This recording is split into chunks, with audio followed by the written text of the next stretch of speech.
మా గుడే ఉంది అనుకో, మేము దీపారాయణ చేసేదానికి ఎంత పరిశుభ్రంగా పోతాను దానికి. అట్లా కాకుండా నువ్వు అంతా ఇచ్చేసి వచ్చి దేవుడు నన్ను క్షమిస్తాడంటే నువ్వు ఏ దేవుడు క్షమిస్తాను నేను? బయట అంతా చేసి ప్రజల కోసం, లోపల చేసి మాత్రం దేవుడి కోసం. కనపరాదు ఎవరికైతే మనం చేసేది, కనపొచ్చేది ప్రజల కోసమే.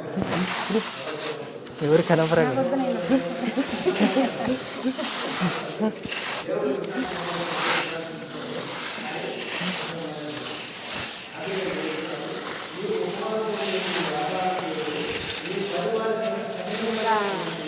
ఎందుకు ఇట్లా ఈ మనిషి వల్లే నాకు సగం దరిద్రము.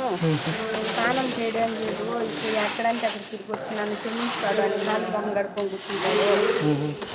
సంసారం అయిపోయింది అని ఆలోచనలో పడిపోయాను నేను. ఇంకా వద్దు అనిపించేసి ఇంకేం చేయను. కొట్టడు తిట్టడు ఏమీ వెళ్ళాడు. ఎవరు ఆయన ఈ పాస్టర్ ఏంటి కొట్టాడు? మనము అన్నీ మాటకి ఇట్లా ఎందుకు చేస్తున్నావు అంటే చాలు నోట్లో మాట రాకుండా కొట్టేస్తాడు మనసులో.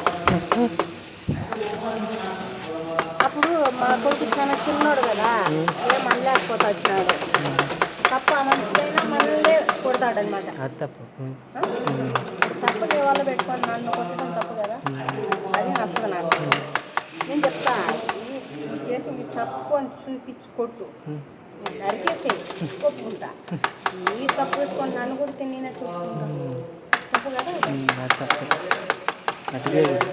గమ్మనుండాలి సైలెంట్గా, గమ్మనుండాలి సైలెంట్గా. కొట్టకూడదు, చేయి లేపకూడదు, నోరు లేపకూడదు.